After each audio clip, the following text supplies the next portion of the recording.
한 주를 시작하는 월요일 여러분들의 부동산 고민부터 해결해 드리도록 하겠습니다. 자, 월요일에 여러분들의 부동산 고민 해결해 주실 해결사부터 모셔보도록 하겠습니다. 처음부동산투자연구소 차윤원 대표님 모시겠습니다. 대표님 어서 오세요. 네, 안녕하십니까.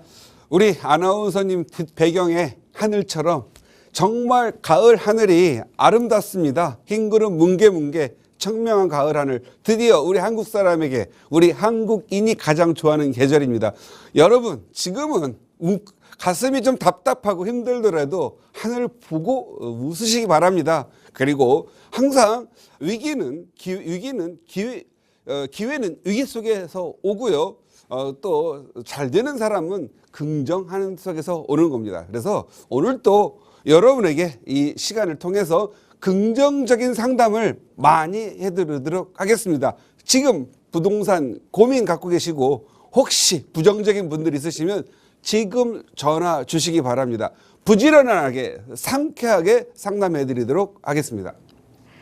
네, 상담 창구 02-2638-3970번 활짝 열려 있습니다. 부동산에 대한 고민 있으신 분들 저희한테 다 털어놔 주시기 바랍니다.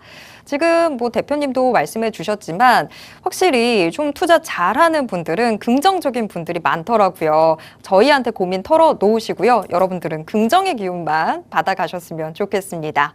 자, 저희가 고민 상담 해보기 전에 일단 머릿속에 지금 이 부동산 시장 어떻게 봐야 되는지 지식부터 먼저 좀 채워 넣도록 하겠습니다. 자, 오늘도 꼭꼭 박사 차윤원 대표님의 어떤 명강의가 준비되어 있을지 궁금한데요. 대표님 강의 부탁드립니다.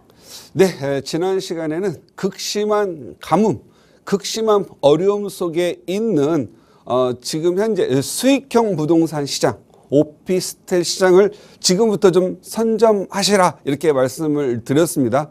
오늘은 아파트와 빌라를 투자를 하라고 말씀드리는데 어떤 아파트와 어떤 빌라를 투자해야 되는지 그리고 어떤 지역에 투자하는지 이 부분을 좀 강의를 할까 합니다. 오늘은 제목을 아주 쉽게 잡았습니다. 늘 듣는 얘기죠. 지금이 위기라면 누구인가에게는 지금이 기회다. 그래서 지금 부동산에 투자하라. 하지만 아무거나 투자하면 안 되죠. 옥석을 가려라. 옥석을 가리는 투자. 지금과 같은 시기처럼 옥석을 가리기가 좋은 시기가 없습니다. 우리가 2015, 16, 17, 18 가격이 너무 많이 오를 때는 옥석을 가릴 틈도 없었습니다. 그냥 안 사면 다음날 가격이 오르고 한 달 가격이 오르기 때문에 아무런 논리적 분석 이런 거 없이 사야만 했던 시기가 있었죠. 그들이 힘들었습니다. 앞으로는요, 가격이 많이 오르더라도 분석하고 미래를 예측하는 투자를 하시고요. 여러분의 혼자 힘으로 안 되면 저 차윤원 대표에게 물어보시기 바랍니다. 저 차 대표가 미래를 예측할 수 있게끔 도와드리도록 하겠습니다. 요즘 부동산 시장이 위기입니다. 여러분들이 피부로 많이 느끼시죠? 위기라는 거 뭘로 느낄 수 있죠? 가격 상승 이런 거 아닙니다. 거래량이 문제입니다. 거래량. 거래량이 없으면 궁극적으로는 부동산 가격 하락으로 이어집니다. 부동산 가격 하락하고 침체기가 오면 결국은 어떻게 되죠? 나라 경제가 침체가 오고 어려워집니다. 그러면 과연 정부, 은행, 모든 사람들이 부동산의 일방적인 하락해서 경착륙을 원할까요? 아닙니다. 어느 정도 하락할 건 하면서 하락보다는 가격이 유지되고 급격한 상승 없이 좀 안정을 추구하게 되죠. 그래서 안정적인 경제 성장을 원합니다. 지금 이 부동산 시장이 위기, 거래량이 없다면 왜일까요? 그 위기 요인을 살펴보면 우리는 내일, 내년 그리고 2, 3년 후를 전망하고 예측할 수 있습니다. 항상 제가 말씀드리는데 부동산 투자, 주식 투자 이런 분들 과거, 어제 안 중요합니다. 많은 사람들은 히스토리, 역사가 중요하다고 하는데 그것은 거시적 거대한 성장을 한 사람들 중요하고요. 저희 부동산 투자하는 사람들한테는 어제의 지표 중요하지 않습니다.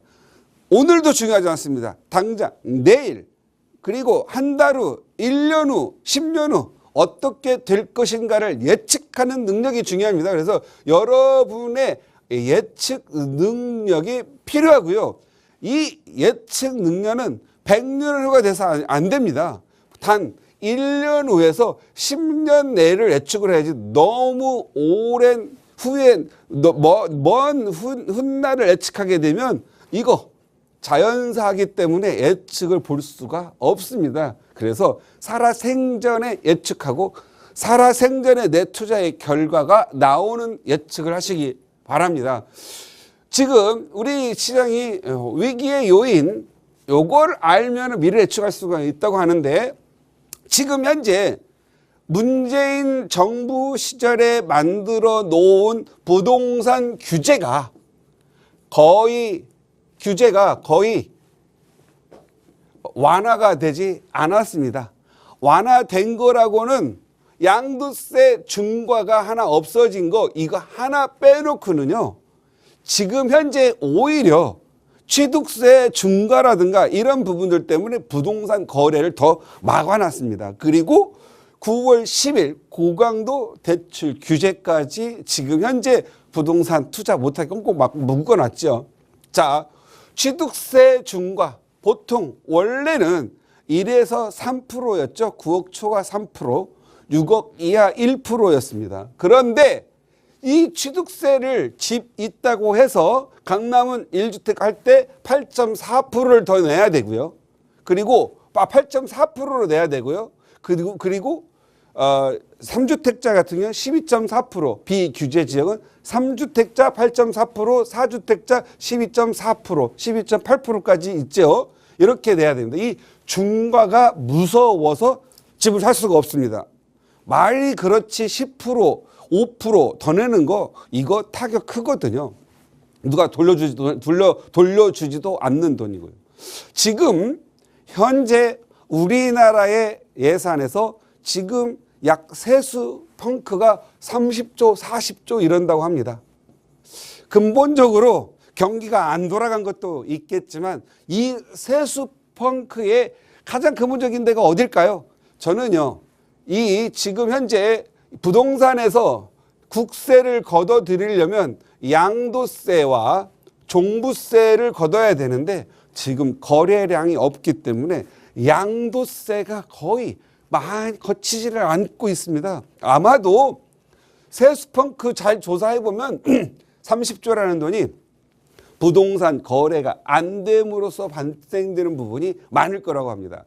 만약에 지금 현재 부동산에다가 규제 많이 하자고 하는 거고 뭐 세금을 뭐 부자들 감세한다고 막 난리를 칠 것 같은데 사실은 규제를 풀어줌으로써 양도세를 지금 현재 좀 거둘 수 있고 또 거래가 있어야 지자체도 취득세를 받을 수가 있죠. 이 지금 현재 취득세, 양도세 이 부분만 가지고도 지방세와 국세가 어느 정도 거칠 거도 보는데 거래가 꽁꽁 뭉쳐 있어요. 그래서 거래량이 많이 줄었기 때문에 지금은 현재 세수 펑크가 어려울 수밖에 없습니다. 그래서 이 부분 때문이라도 제가 봤을 때는 과거로 회귀해서 취득세 중과가 폐지되고 1에서 3% 기존의 취득세로 갈 거라고 저는 예상을 합니다. 이러려면은 어느 정도 경제가 안정돼야 되겠고 부동산 투기붐이 좀 없어져야 되겠죠. 그러려면 어떻게 해야 된다고 그랬죠? 제가 늘 주장하죠.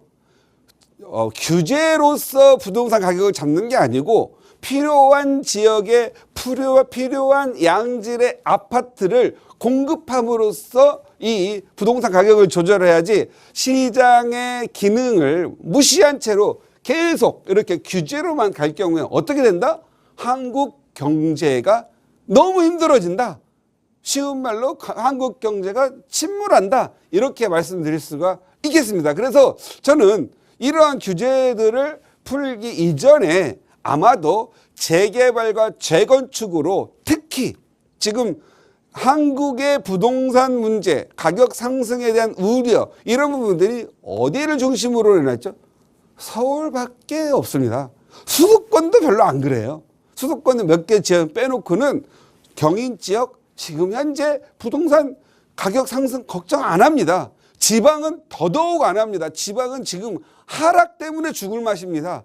전세 월세 안 나가서 힘듭니다. 이거 풀어야 됩니다. 그래서 서울에 있는 판 자금들이 수도권도 내려가고 지방도 내려가고 전원주택도 내려가야 됩니다. 그런데 그게 지금 안 되고 있죠. 그래서 저는 이 취득세 중과는 곧 부동산 경기가 안정이 되면 과거로 회귀해서 1~3% 가고 중과가 없어질 걸로 보여집니다.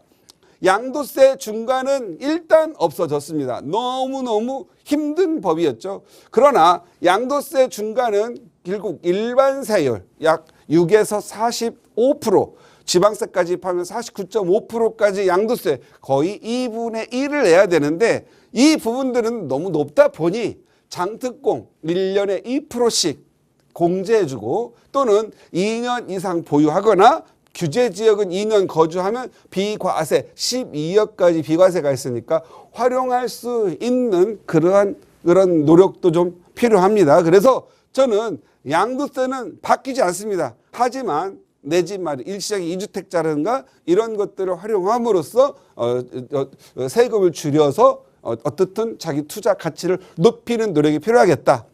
종부세 중과 윤석열 정부 들어와서 다소 완화는 했지만 많이 안 했죠. 그러나 여전히 이중과세의 문제, 이건 종부세는 재산세를 내고 있는데 또 재산이 많다고 해서 또 더 내게 하는 이중적인 재산세 개념이죠. 그래서 이건 이중과세 문제로 헌법상의 문제가 있기 때문에 많은 분들이 소송을 지금도 진행하고 있고 언젠가는 결론이 나오는데 언젠가는 폐지가 되어야 마땅한 법입니다. 그래서 부자가 죄인이 취급당하지 않고 부자가 열심히 땀을 흘려서 돈을 버는, 그래서 불로소득이 아닌 다음에는 나름대로 풀어줘야 될 법이라고 생각을 하고요.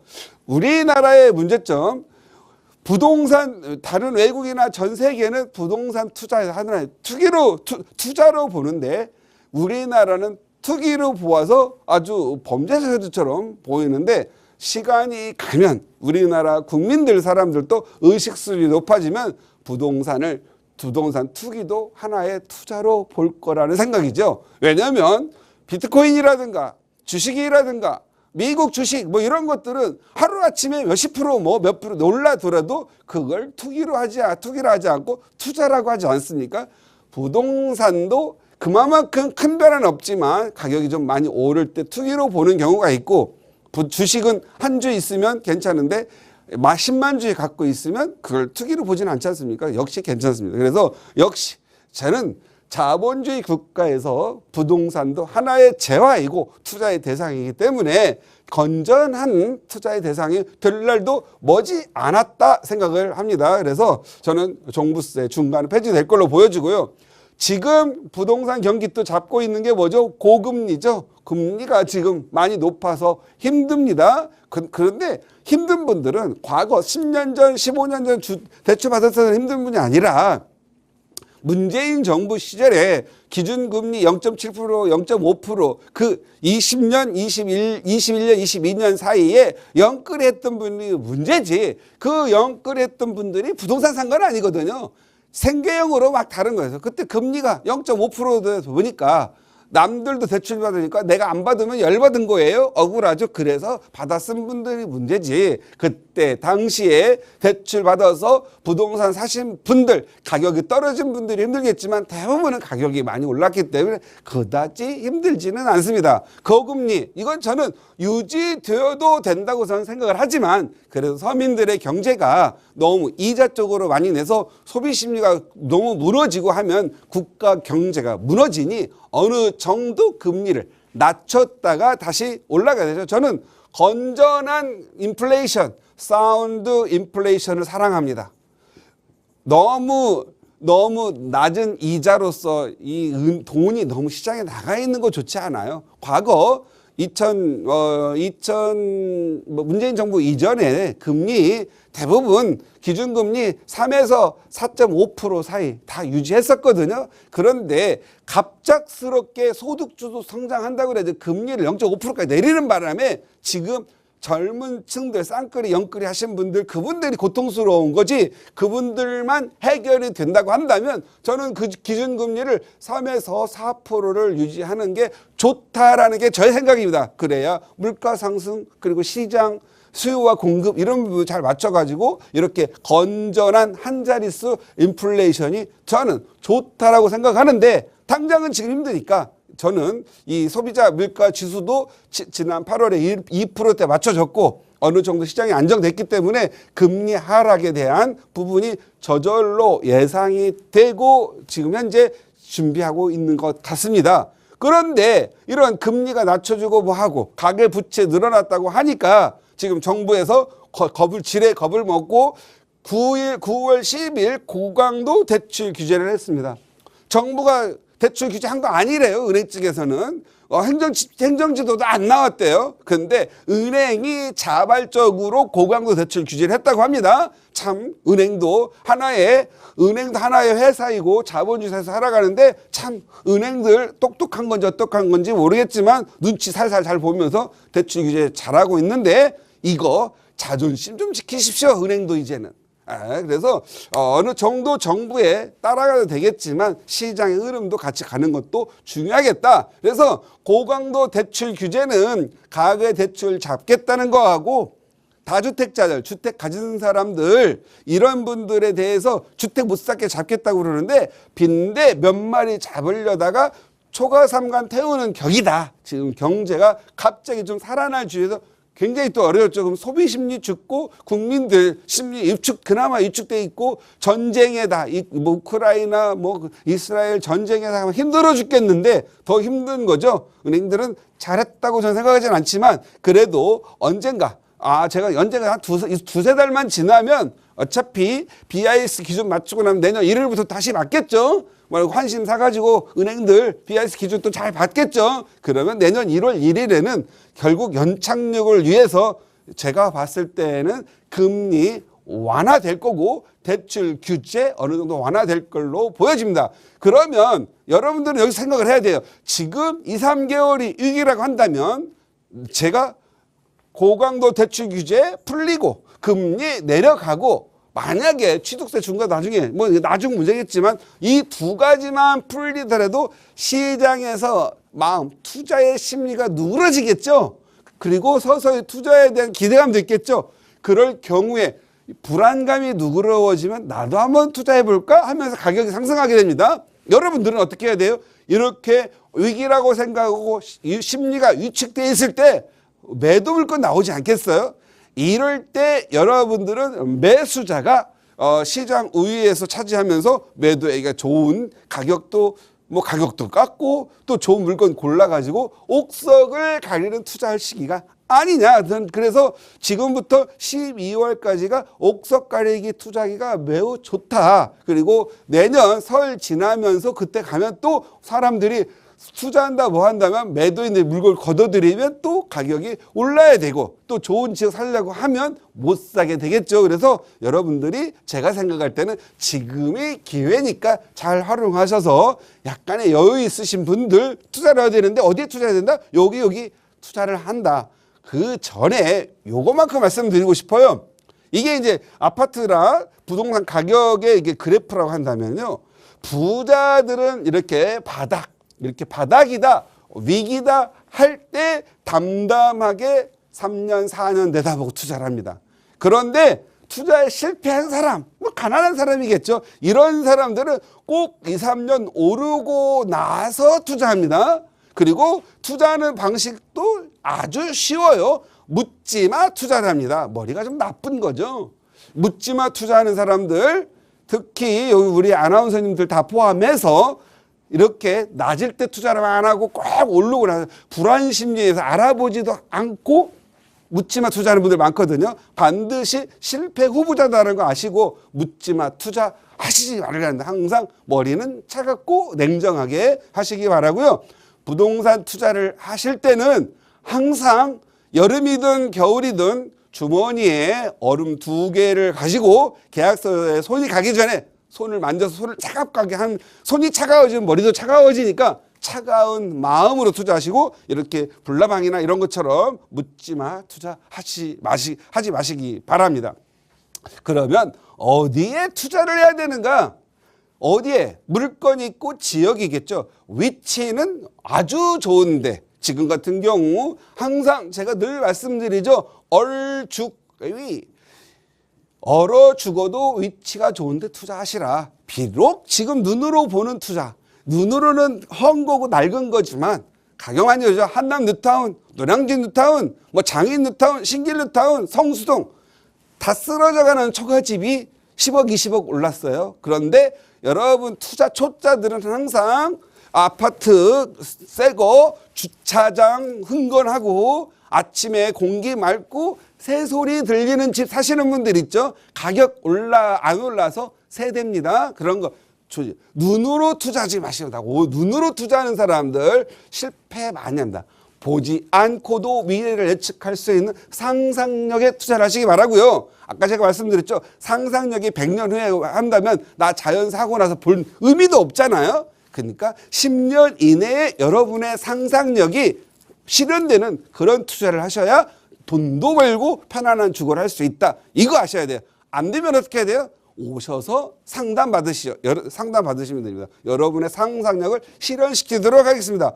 그러면 종류는 93년 이전 만 30세가 된 이전의 구축 아파트를 투자하시기 바랍니다. 지금 주거 얘기하는 거 아니에요. 주거와 투자는 분리해야 됩니다. 돈 많으신 분들은 비싼 데 가서 그냥 사세요. 돈 벌려고 하지 마시고 우리가 없는 벌려고 하는 우리 같은 사람들, 투자하려고 하는 사람들 세계를 말하는 거예요. 30년대 재건축 예정 아파트 사죠. 제가 분명 말씀드리는데 지난 26일에도 재건축 재개발 완화를 위한 서울시침 나왔습니다. 지금 서울에는 아파트가 너무 부족해요. 그걸 뭘로 채우려고 하죠? 재건축이나 그리고 재개발로 하려고 합니다. 그런데 재개발이 빨라요? 재건축이 빨라요? 항상 여러분의 상식 바뀌죠. 재건축이 빠르다고 하는 그런 사람들이 아직도 있는데 투자 한번 안 하고 이 투자 기반이 연약분들이 재건축 빠르다고 하는데 재건축은 빠르지 않습니다. 왜? 재건축은 살만하니까 느긋하게 가도 돼요. 기왕 아파트니까 늦게 가도 되거든요. 그런데 재개발은 빨리 갑니다. 재개발이 느리다. 사업이 안 간다라고 생각하시는 분들은 박원순 시장 시절에 너무 많이 해제를 397곳 약 25만 가구의 새로 나온 아파트를 다 해제했기 때문에 그 트라우마가 있어서 그러는데 앞으로 그런 일 없습니다. 그래서 재개발이 빠릅니다. 재개발 노후도 50% 이상이면 모아타운, 60% 이상이면 신속통합기획인데요. 기왕이면 노후도가 60% 이상인 지역을 투자하시기 바랍니다. 노후도가 60% 이상인 지역. 그리고 지금 왕 중의 왕, 재개발 왕 중의 왕, 가장 돈 많이 버는 게 뭐죠? 역세권 개발입니다. 역세권 시프트가 있고 역세권 활성화가 있는데요. 지난 26일 날 발표된 거 뭐죠? 역세권 350m 이내인 신속통합 계획도 용적률 400% 준대요. 신속통합 계획까지 포함되어 있습니다. 그래서 역세권 재개발 투자하시면 될 것 같고요. 위치와 장소는 시간 관계에서 다 말씀드릴 수가 없을 것 같고 또 상담해야 되잖아요. 어떻게 해야 돼요?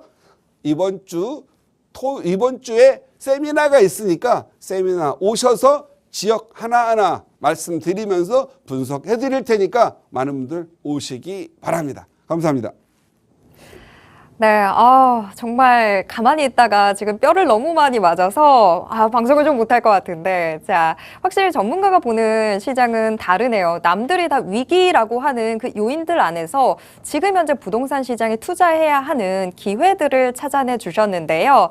자, 지금 정말 부동산 투자를 해야 되는 때다라고 상세하게 설명해 주셨습니다. 그러면서 어떤 지역들에 투자를 하시면 좋을지까지도 또 짚어주셨는데요. 자, 이 내용들 좀 더 자세하게 듣고 싶으신 분들 위해서 세미나가 준비되어 있습니다. 이번 주 목요일 오후 1시로 예정이 되어 있는데요. 자, 이 자리에 오시면 또 어떤 내용들 들을 수 있는지 대표님 조금 더 자세한 소개 부탁드릴게요.